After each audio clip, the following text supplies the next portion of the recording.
Welcome to another episode. I am very excited to talk with my guest today, and we have a lot to discuss. We have almost as many things to discuss as Epic Roll has things that you need, and that's about as good as the segues are going to get. EpicRollBJJ.com is your one-stop shop for rash guards, fight shorts, gis, t-shirts, hoodies, hats, basically anything you need in your life on or off the mats. Epic Roll has you covered. And I've got you even more covered because you can get 15% off your order when you use the coupon code podcast15. Give Epic Roll a follow on Instagram at EpicRollBJJ and make sure you tag them when you're wearing your new Epic Roll stuff and they might just give you a shout out. EpicRollBJJ.com, coupon code podcast15. My guest today is a second-degree Brazilian Jiu-Jitsu black belt under Royce Gracie. He is well known for his contributions to the self-defense aspect of Jiu-Jitsu and blending self-defense and sport Jiu-Jitsu, and there are a lot of things I want to talk to him about, so let's get right into it. Please welcome to the show, Eli Knight. Eli, I appreciate you taking the time. I know you are traveling. I know you're teaching. I know your schedule is super busy. So thanks so much for coming on for a little bit. Yeah, man, it's my pleasure. I appreciate you having me on. Where in the world are you right now? I think you said you're like Midwest, right? I am. I am in Mentor, Ohio. I think I say it wrong. It's Mentor, something, Ohio. It's near Cleveland. I'll just say it that way. I flew into Cleveland. But I'm teaching out at a place called Griffin Roll.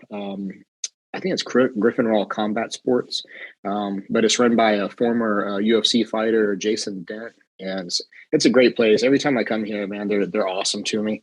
It's not a lot of places I go that people aren't just awesome and cordial and everything else, but they always treat me great here. And I've been doing private lessons all day, and they were just stacked up, and so that was a lot of fun. Got to meet some really cool people, and let them pick my brain and try to give them the best information I could. So it's been a lot of fun, man. And the seminars tomorrow. I've never traveled somewhere with jiu-jitsu or met another jiu-jitsu person who wasn't like welcoming and friendly. And I think it's one of the best parts of our sport where there's just like such a community element to jiu-jitsu. Yeah, I'm sure that places exist where people, aren't very nice or rude or something, but I haven't encountered them, luckily. So knock on wood. You have been a black belt for longer than I have been training. Just in case anyone isn't super familiar with your backstory, I always ask people when they come on the show, just how did you get involved in jiu-jitsu? Yeah, I think I'm getting a little better at condensing the story down. So it's I started Take your time. Take your time. Well, I started in martial arts in general back in the early 90s. And it wasn't long after that I switched from like Taekwondo that I was doing over to Jiu-Jitsu, but it wasn't Jiu-Jitsu like I do Jiu-Jitsu these days. It was like more Japanese Jiu-Jitsu. And the gentleman that I started with, who I'm still like great friends with to this day, he's still my mentor and I still consider him my teacher to this day, is Jason Hawkins. He was doing Jiu-Jitsu, and he was also doing Jeet Kune Do, Filipino martial arts, Muay Thai, a bunch of other stuff. And I was just fascinated with all of it. So we just I started my martial arts true journey with him. And like I said, it was the early 90s. It was right around the time of the first UFC. And so, when we saw that type of jiu-jitsu, like the Royce Gracie type of jiu-jitsu, then we were like, oh, we need to be doing this, and so we started to, go anywhere that Royce was teaching a seminar, or any family member for that matter. But mostly Royce, we would kind of track down and go to seminars and camps and visiting and everything like that. And eventually got recognized enough to where he asked us to join. Back then it was Gracie Academy because they were all kind of together. And then when he left Gracie Academy, we went with him, and we're like a flagship network. And I've been under Royce for, the whole time. And so, I mean, it's been, I guess, going on 30 years. I keep saying 20, 25. So I guess it's going on 30 years now, which makes me might feel. As well just round up to 30 at this point. Might as well. It makes me feel really old to say it, but it was about 93 or 94. So yeah. Yeah. So many people have that story of they saw Royce at UFC 1 and they were like, okay, I want to do jiu-jitsu. And you just kind of took it a next level of you saw Royce at UFC 1 and you were like, okay, I'm just going to go learn from him. I don't think many people took it that far. Well, if they did, they didn't stick around. It's it's all, so often that's the thing. It's you stick around long enough, and you're bound to pick some things up, I guess. But I think that after that happened, the thing that I've kind of reflected on in that time is when that when that happened, the first UFC, the early days of that, and people saw Gracie Jiu Jitsu in that form. I think people had to take notice. If you were doing martial arts at all, if you were interested in martial arts at all, you had to take notice about, and you had basically one of three or four reactions. You had one that was like, okay, I need to quit what I'm doing and do that instead. You had, I need to at least supplement what I'm doing with this. Or there were certain reactions of like, well, my style is too deadly, and I couldn't fight in those rules anyway, and so that's why my style is superior to this Gracie jiu-jitsu fad, and it's going to burn out, so I'll just stick with my street lethal deadly pressure point system and ignore all that stuff. Right, right. So those are the basic reactions people had. And I think I was somewhere between the first two. I wanted to jump full on into the Gracie Jiu-Jitsu world, but I also wanted to do other martial arts, and I kept up with other martial arts over time for a long time. And I still, consider myself a martial artist in a lot of ways. I still train Muay Thai. I still, do what I can when I can in all the other realms. And I like striking and grappling of all types. So. Obviously, jiu-jitsu has really evolved so much from just, I'm going to get in trouble if I say the beginning of jiu-jitsu in like 1993. I obviously know the history of jiu-jitsu, but just like in your history in jiu-jitsu, early 90s, the sport has sort of evolved so much to what it is today. And you're someone who, and I want to get into YouTube and social media and all that stuff in a few minutes, but you have seemed to keep up with that evolution really, really well. Is that something that you're consciously aware of, that, okay, the sport is changing and maybe in the 2000s it looked like this and then 10 years later it looks like this? Or has it just been a natural evolution that's sort of followed with you as well? I'm pretty consciously aware of it. I because it's not the easiest thing in the world. It's tough to keep up with such a rapidly evolving thing. It's a living thing, and it's growing and it's developing. And the ubiquity of information these days, the access to information, high quality information, the overwhelming access to it is just it's causing such a learning curve to happen. Versus, like back in the day, we didn't really have any resources. We had face to face, person to person, resources. We got our hands on some bootleg VHS tapes, that were probably in Portuguese or whatever. There were some early fights that you could watch and break down, but it was really limited resources as far as any instructional material. There was barely internet like back then, not to mention like YouTube or anything. So you couldn't just get online and type in how to pass reverse de la worm guard and get any kind of answers. But my biggest thing is like I'm fascinated with it, and I guess ultimately the main reason that I try to keep up with everything is some of it's FOMO. I don't want to be left behind. I don't want it to feel like I'm getting too passed up. I want to at least have a tacit understanding of what's happening in the game to this day. And but I'm fascinated and in love with every aspect of it. I like the self-defense. I like I'm a lot more no gi these days than gi, but I still like the gi jiu-jitsu. I like all the grappling rule sets, even the ones that I think are stupid. I'm fascinated, that they exist. I'm fascinated with MMA. I watch, every MMA thing I can get my hands on, and I'm fascinated with real world violence, not in a loving, endearing way, but in a fearful, like fascinated way. And so, a lot of what I teach to this day, I I love to go in and work on rubber guard stuff in one class and teach, like half the lessons I did today were about lockdown transitions and about passing half guard and about knee shield. But, I also go and tour around with Aaron Janetti and Mike Chaney, and we do something called Knife Control Concepts, which is a system that we've all put a lot of years of training and study into, which is obviously a self-defense related system dealing with edge weapons in a like no rules environment.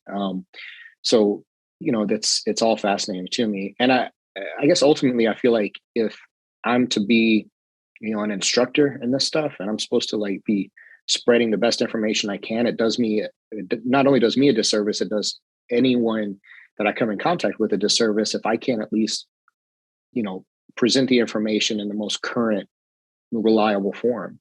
I mean, there's conventions, there's trends and everything, and trends are important because trends not only like show reflections of like how things have evolved up to a certain point, but also partly about like where things are headed, where things are going. And if you don't kind of have your finger on the pulse, then that's going to pass you by, and you're going to be giving away antiquated information before you know it.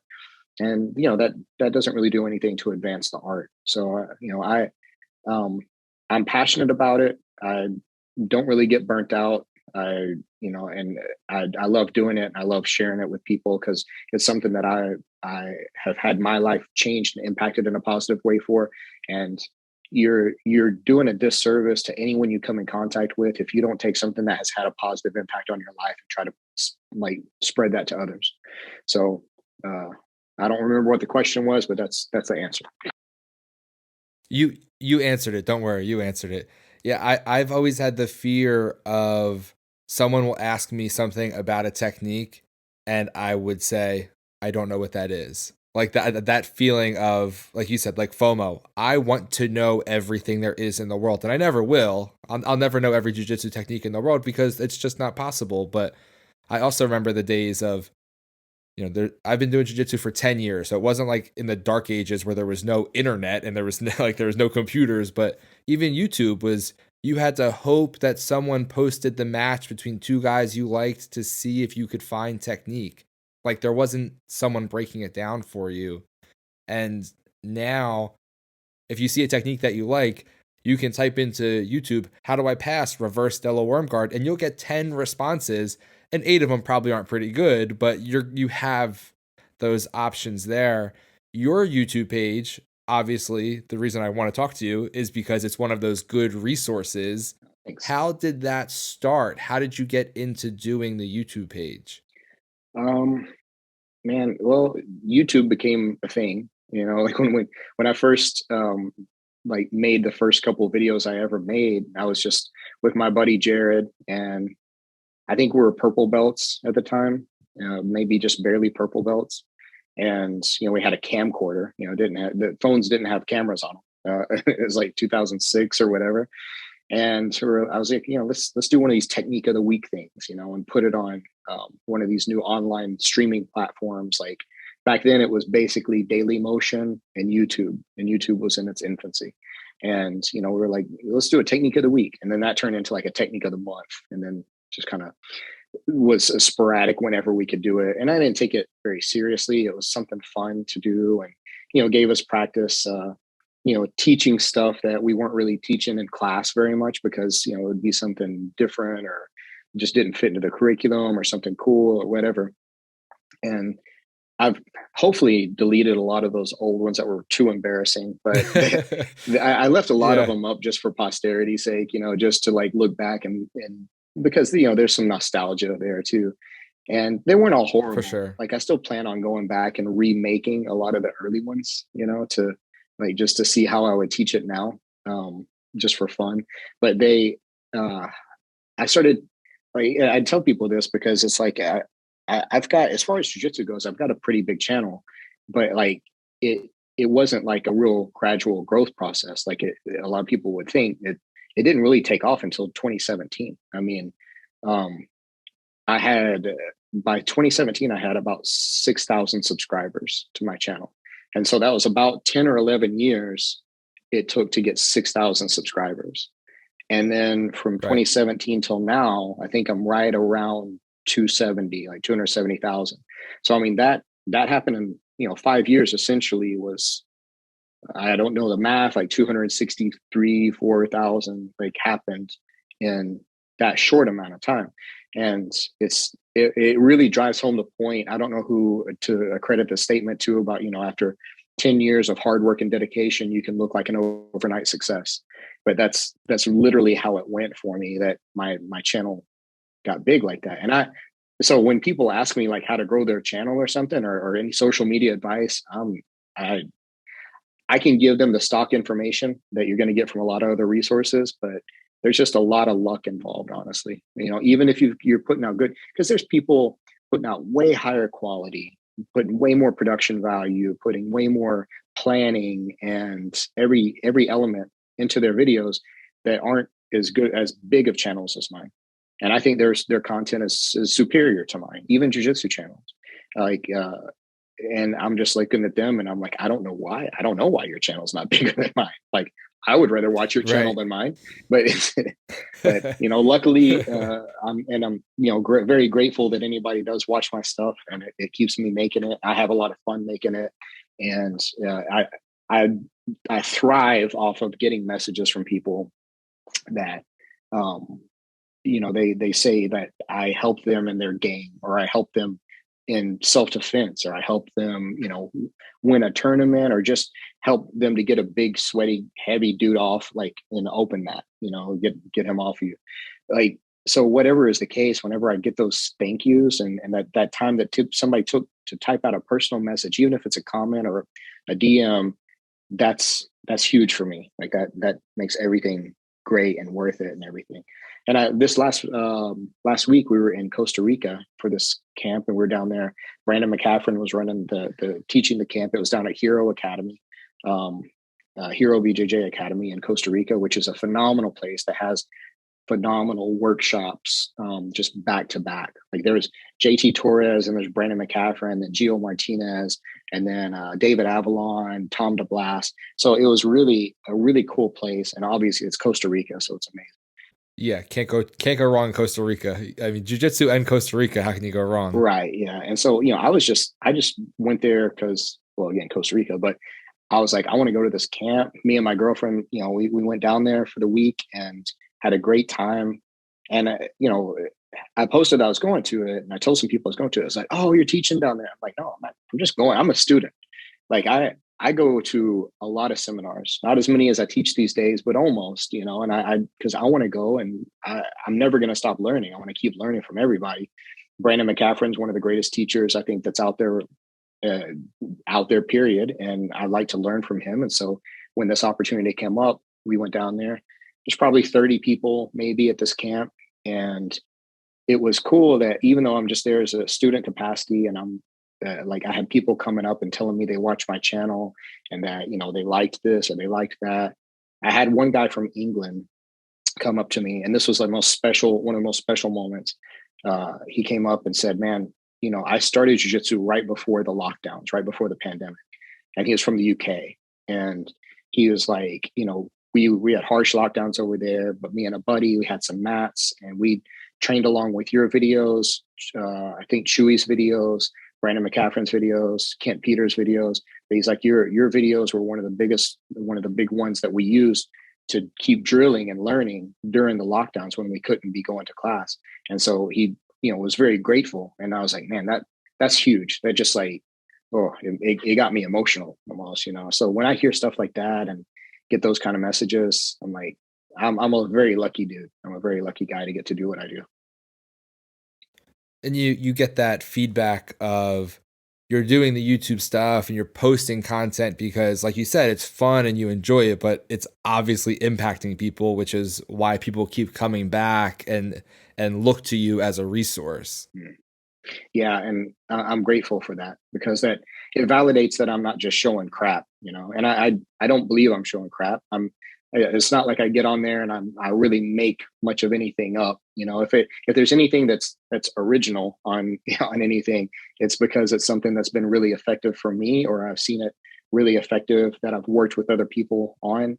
But man, a lot of it's information that I have learned from someone else, and maybe put my own explanation on it, or put my own like conveyance on it. This is what everybody does. I mean, there's very few people out there that are really making up stuff. The people who are probably making the most stuff up, it's probably not the most effective stuff. It's like they just have a different way of teaching it, or they have a slight different variation of how to do it. And so that's all I'm really doing. I don't claim to have like a lot of proprietary information. I don't claim to be some innovator. I'm a reporter. I'm like I share. I'm just sharing this stuff that has been profound to me. And whenever I pick out, I find some new details about something that helped me to and kept me from making mistakes over and over again. I want to get that stuff out there because that's going to save people time. I've been doing this again for like 30 years. I've made so many mistakes and screwed so many things up. And one of the most helpful things I can do at this point is save people time and the pain of making those mistakes, by saying, watch out for this, do it this way. Well, and that's the thing too. It's like if I come to one of your seminars and you're teaching like armbar from the close guard, right? It's day one, white belt move. You learn this. It's fundamental stuff. I still am coming to your seminar because you probably have a detail or a little nuance or a little thing that's slightly different that I've never seen before. So like the armbar is not proprietary to you. You did not make it up and you did not invent that technique, but there's something that I can learn on a technique that I've been doing for 10 years from a different person. And I think that it's just like, any of your instructionals or YouTube or anything, just because someone didn't invent a specific technique, it doesn't mean they can't make you do it better. Right. Exactly. One of the things I'm most fascinated with, I, I don't want to see patented tournament strategies that will, those are cool. I like watching stuff like that. I like watching the newest, most innovative thing.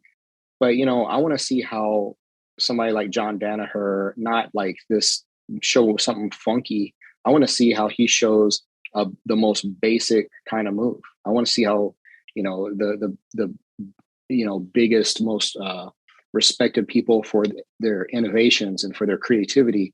I want to see how they show the fundamentals, because that's fascinating to me. I'm really fascinated by how, and I've asked several people this before, if you had to do an introductory private lesson with a brand new student, what would you go over? How would you do it? How would you conduct it? You got 30 minutes, let's say, to introduce this person to Jiu Jitsu and show them some techniques and this and that. Like, what would you do? What would you go over? And I'm always fascinated to see how different people would feel that, because it's quite different for a lot of different people. And, that's pretty fascinating, because there's not a stock answer. There's no blueprint to the perfect introductory private lesson, even if people claim to have it, because everybody's very different. But yeah, it is one of those things where I can go and learn. I don't know when the first time I learned how to do an anaconda choke or a Darce choke is, but I can tell you, I just learned a week and a half ago. Week and a half ago now. Details on a guillotine, an anaconda, and a Darce choke that I didn't know before. And it's got to be 15 years at least since I've learned, some of those. But that's what's fascinating. Well, I have a pretty terrible guillotine. I also have a really bad north-south, so I'm still looking for those details. So maybe you can send me some stuff to help me out there. But something you've really embraced with the YouTube stuff is the YouTube shorts, just doing quick clips, and you do that a lot.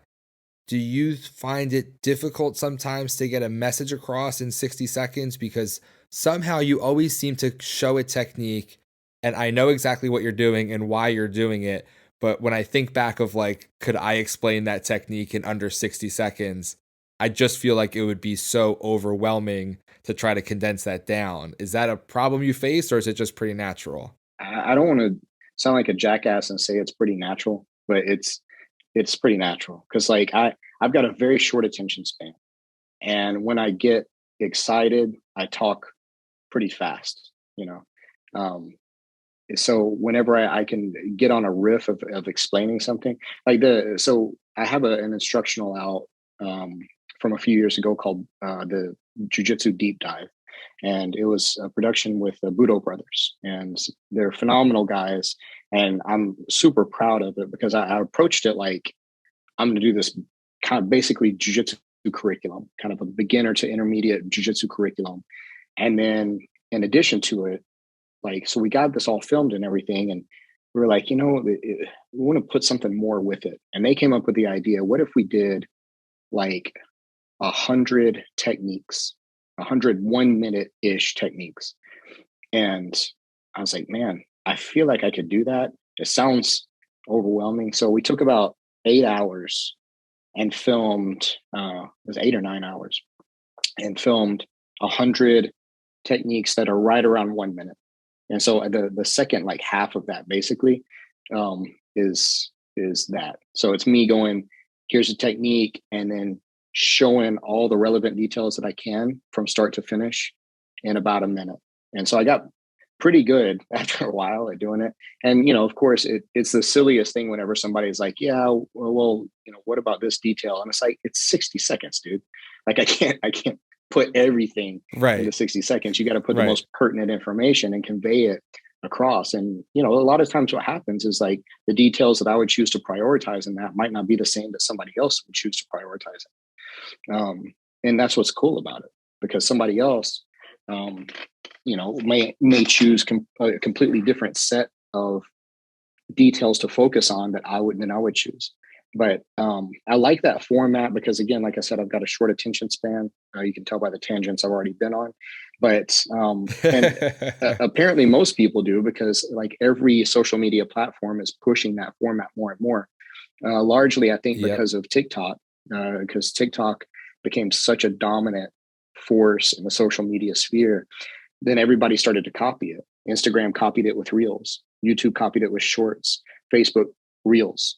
So it's everybody is going toward that shorter, approximately 60-second format. And then the ironic thing is, once everybody copied it, TikTok expanded to 3 minutes. So it's like, what? Yeah.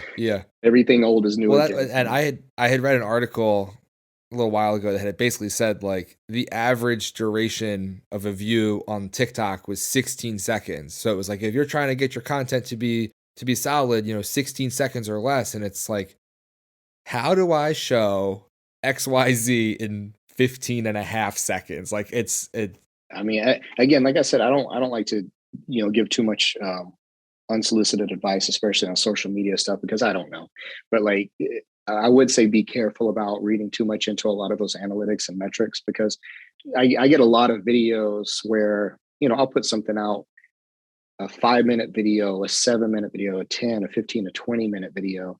And I'll look at the average view duration, and it'll be like an 18-minute video. The average view duration is 2 minutes and 34 seconds or something like that. Just pulling these numbers out of nowhere, but it's extremely low. And I'm like, man, like what? But you have to consider too that there's people that are watching 90% of that video. That it's like your grade average, right? I mean, it's like there's other people who are clicking onto it, watching literally only enough for it to be considered a view. So I don't know, 15 seconds or something, and then clicking out of it. And that tanks that bigger number, So I don't know all the metrics of how they do it, because they've got some weird analytics that they go by and some weird heuristics and whatever. But it's that's a big thing about it, and because it's really easy to look at a lot of those things and get real discouraged. But you got it happens to me too, where like I'll put like a video on YouTube and I'm like, all right, so my last 5 videos, like these were sort of the metrics and all the behind the scenes numbers YouTube tells you, and this video pretty much aligns with all of what's been happening, so this should really blow up. And you post it and you look back like an hour later and it's got like 10 views, and you're like, okay, I wasted so much time trying to concern myself with what's happening on the back end that I should have just made the video the way I wanted to make it, and just put it out. That's ultimately the thing, isn't it? I mean, that's what's the book? Was it Dale Carnegie or somebody like that? Do what you love and the money will follow, something like that. And it's not just about the money, but it's about any successful metric, because if you get too bogged down of like, I've got to follow this formula because this formula is what works, quote unquote, this formula is the way to do it. This is the standard practice of how to do these things. And it's like as soon as you tie yourself down to that, those methods of what was successful for someone else is going to fail. And then now all you've done is put these restrictions on yourself and made a shittier product than you would have if you just allowed yourself freedom.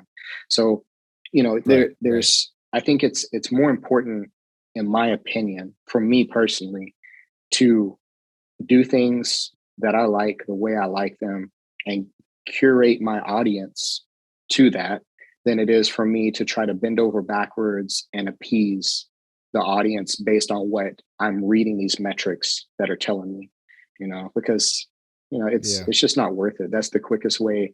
The quickest way to madness is to try to please everybody. Yep. And you get into like death by analysis, just over analyzing everything when you should just do it the way you want to do it. But shifting gears just a little bit. Sure. I was in the last episode I had put out, I was talking to Jordan from Jordan Teaches Jiu Jitsu. Yeah. And he's a good dude. I had a lot of fun talking with him. His channel's like blowing up too. He's almost at 100K. He's doing really well. But we were talking about self-defense and how a lot of times, I don't know if it's still the case, but for a long time there was the stigma of like, oh, sport jiu-jitsu guys don't train self-defense and all of that. I have an expert here in self-defense and sport jiu-jitsu.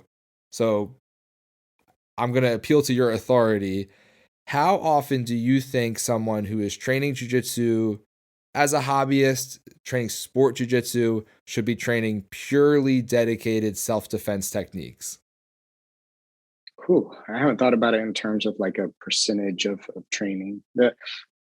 I'm going to try to answer that, but I will say I can phrase it a little differently, because the debate I always see when you look on forums is that XY school doesn't spend enough time on self-defense, or the reverse. I went to XYZ school and they were doing self-defense every class. And then the debate just rages of how much is appropriate. So to you, how much in a curriculum should focus on self-defense? Well, see, I mean, it kind of depends too on what you're calling self-defense, because you could consider,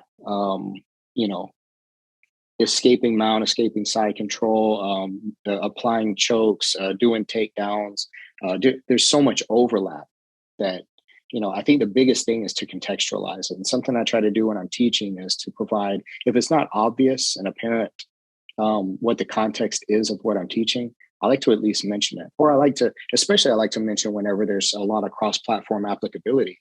Because if there's something that is almost identically the way you're going to do it in gi grappling and no gi grappling and street self-defense and MMA, and it checks all the boxes, and just with little bitty modifications, for maybe don't do it quite like this, do it a little different if you're worried about getting punched in the face or stabbed, then, I think those are some of my favorite techniques.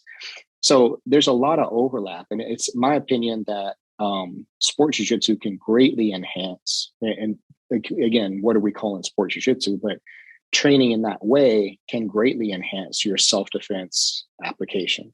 It just boils down to context. You have to be intelligent and contextualize it. I mentioned this before. I don't think that there's it's a fallacious argument a lot of the time whenever somebody is like saying, self-defense only, sport jiu-jitsu, self-defense is stupid. Those arguments don't really happen that much. And then when they do, it's often propagated by people who aren't training anything for any decent amount of time anyway. Most of the time, people who are serious about their own training don't really like look over into the other person's backyard and worry too much about it. Because whenever people want to have those arguments and conversations, they're insecure about their own training, whether it's the quality or the quantity. So that's my feeling about it. Now, as far as like, if you want to, I think that, you do need to keep that. There's a lot of good ways to keep training in ways that will enhance both worlds. We're going to do strictly grappling now. We're going to do strictly, we're going to start on the ground. I'm going to start seated. You're going to start standing. We're going to start like this. We're not allowing strikes. We're not whatever. Okay, let's now maybe this day of the week or, this day every 2 weeks, we're going to put on the 4-ounce gloves. And now we can hit while we're doing this. Okay. All right. Maybe, that's probably more a once a week thing, strictly grappling the rest of the time or strictly this or that. And delineate it out. I'm going to do my boxing class, do my kickboxing class, do my grappling class, do whatever on the regular more than anything else. But boxing is not self-defense. Jiu-jitsu, No. you ground grappling with no strikes is not self-defense. But there's a lot of application. There's a lot of boxing that works great in self-defense. There's a lot of boxing elements that need to be in self-defense. There's a lot of judo elements that need to be in self-defense. But there a little can go a long way if you're keeping those things consistent. I'm doing my Muay Thai, I'm doing my boxing, I'm doing my wrestling, I'm doing my judo, I'm doing my jiu-jitsu. And then once in a while, I'm going to give the guy a rubber knife. He's going to try to stab me, and then once in a while, we're going to put on the 4-ounce gloves. Once in a while, he's going to get a little, a soft stick and try to beat the hell out of me with it. Once in a while, he's going to have a gun in his waistband. And during this grappling match, he's going to try to pull it out, or during, this altercation, he's going to try to pull it out. I've got to react to that. So those things are a little bit goes a long way in the sense they're very eye-opening. I always talk up, if you really want an expert, I don't like to use that word at all for me in any regard of anything. But if you really want an expert and someone who I think has really nailed, especially in a weapons-based environment, self-defense, Craig Douglas is somebody I always talk up. But I would also put Aaron Giannetti in that category. I'd also put Ryan Hoover in that category. I put a lot of other people in that category. Chad Lyman's a great one. Rob Mago up in Connecticut. Like, there's so many people, but Craig Douglas is one that I've gone through a few of his courses, and he has some that are knife-based. He has some that are gun-based. And the gun-based ones are they're all very eye-opening, because I get in there and I'm like, I feel like I'm going to be able to do pretty good with anybody in a grappling environment in here. But then, you put a gun loaded with simunition rounds in your waistband, and the other guy has one too. And then you're doing scenario training where now this guy is walking up to you and you're kind of role playing this thing out where he's asking you for change, or he's upset or he's aggravated. And now he's getting a little more aggressive. And you have to decide, is this going to get hands-on? Is this going to go to lethal force? Am I going to be justified if it does? Cool. The self-defense rabbit hole goes on. Those are big questions to answer in the split second. These are big questions. Yeah. And it's eye-opening, man. And it's like, but the thing about it, the main reason I bring up Craig Douglas is like, you look at a lot of his training, and he's going into jiu-jitsu classes and training with jiu-jitsu guys in the gi, outside the gi. He's going to boxing. He's doing, he's lifting weights. He's doing all these things. So it's not, usually whenever there's a question of either or, the first thing I try to search for is the and, like I want to see, right. Where the overlap is. So I don't know. Again, this is how I got through college. Like you ask me, you give me an assignment to do, you ask me a question, you give me an assignment, I got to twist that shit around until like I turn it into something I want to answer. But it was a good answer. It was a good answer to my question. I like the answer. I had a professor once who was a police officer, and he taught the fundamentals class, and every, time through the curriculum, we would get to different lessons where it would be like, okay, today, we're working on cross collar chokes from the gi. Well, on Wednesday, bring an old t-shirt that you don't want anymore, because we're going to do it with t-shirts, like in a self-defense situation. And when you were talking about that, the end and blending it together, I think it is important to acknowledge, like, this works, in your tournament, but this works in this specific situation. And like I said, when I was talking to Jordan, we basically had said that someone who's a blue belt or a purple belt in jiu-jitsu is going to be able to handle themselves against an untrained attacker in an unarmed combat. And right. I think that jiu-jitsu is that layer that protects you a little bit. And there's always more layers you can add on, but having jujitsu on its own is better than having Yeah. nothing. Yeah. And again, to draw it back to Craig Douglas, he said something during his course, and I always screw up the quote, which it makes me sad. I really need to get this nailed down better, but because I always screw up the the level of firearms knowledge that he says, but he says like basically you need to have this level of proficiency in firearms, um, about a purple belt in jiu-jitsu, and the stand-up chops or the improvisational chops of a stand-up comedian. And if you have those three things, you're going to be pretty well suited for most self-defense situations. And it's Right. like, man, that's Right. spot on, because if your verbal jiu-jitsu isn't there, then you better hope your physical stuff is, because like For sure. that's the you're going to need it then. And if it gets to a physical part, you've already failed a lot of different areas.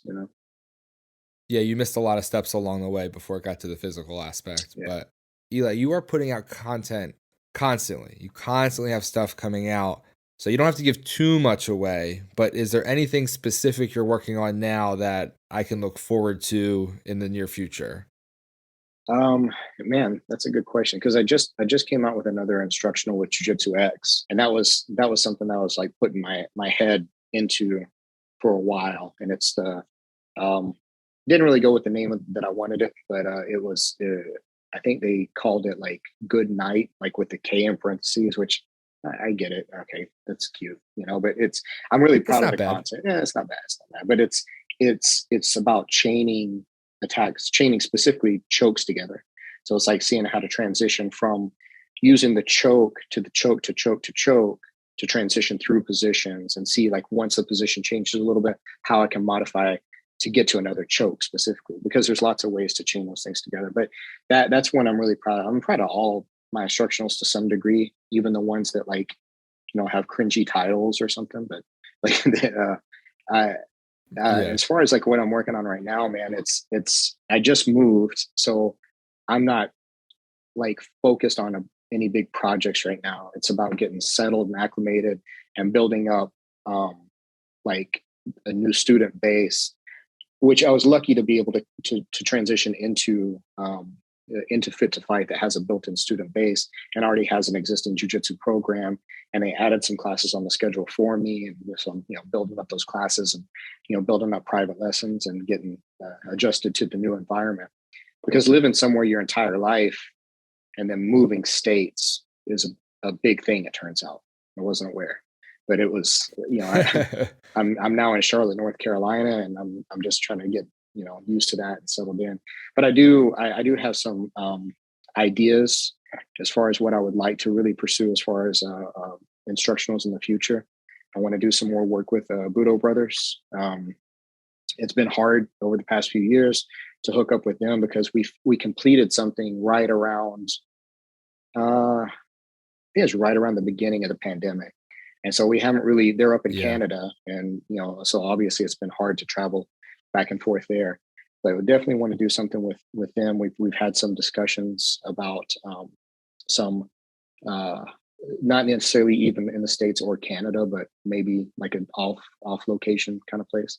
So there's that. But then, I've got some other ideas for instructionals I want to pursue. And it's just a matter of like looking at the best platform, from which to do that. I love BJJ Fanatics. They've always treated me great, and I definitely want to work more with them in the future. But for right now, man, it's just a challenge to get a new schedule down, to like put out a YouTube video every week and a half or so. But then Yeah.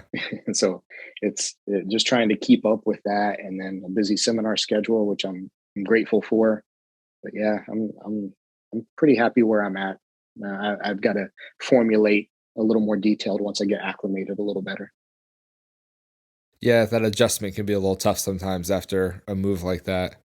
But I'm assuming that everyone tuning into this episode is already following you and already subscribed. But just in case that somehow someone watches me talk but doesn't follow you, where can people find you?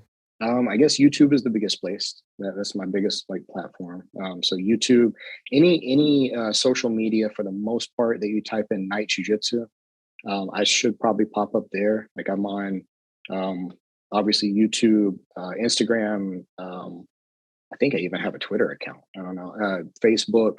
I've got a Patreon. That one's kind of important. I put videos that aren't available other places on there. I put class videos that I when I'm teaching, and seminar footage on there. So that's got a whole nother library that's almost as big as my YouTube channel that people don't really even know about. I'm on Rockfin. If anybody's heard of that, not to disparage Rockfin because it's a great platform. But anywhere that you just type in Eli Knight or Knight Jiu Jitsu on those things, and I'll probably pop up. And like I said, I've got that instructional out with Jiu Jitsu X, and then I've got a bunch of instructionals with BJJ Fanatics. I've got the Jiu Jitsu Deep Dive with Udo Brothers. Um, and yeah, those are the big ones. People can get their fill of Eli Knight. Too much. There's a pretty much unending library, but I will put some of the links in the description below the episode, like your Instagram and your YouTube and the big ones, so that people can just have a click and they don't even have to type. But Eli, thank you so much for coming on, man. I'm a big fan, and it was a big honor for me that you came on and would talk for a little bit. So thank you so much for spending some time with me. Yeah, it's my pleasure, man. I enjoy the conversation. This is fun. Yeah, I love it. So, and congratulations on your channel's growing too, man. And you're doing some great stuff, putting out some great content. I love it. Yeah.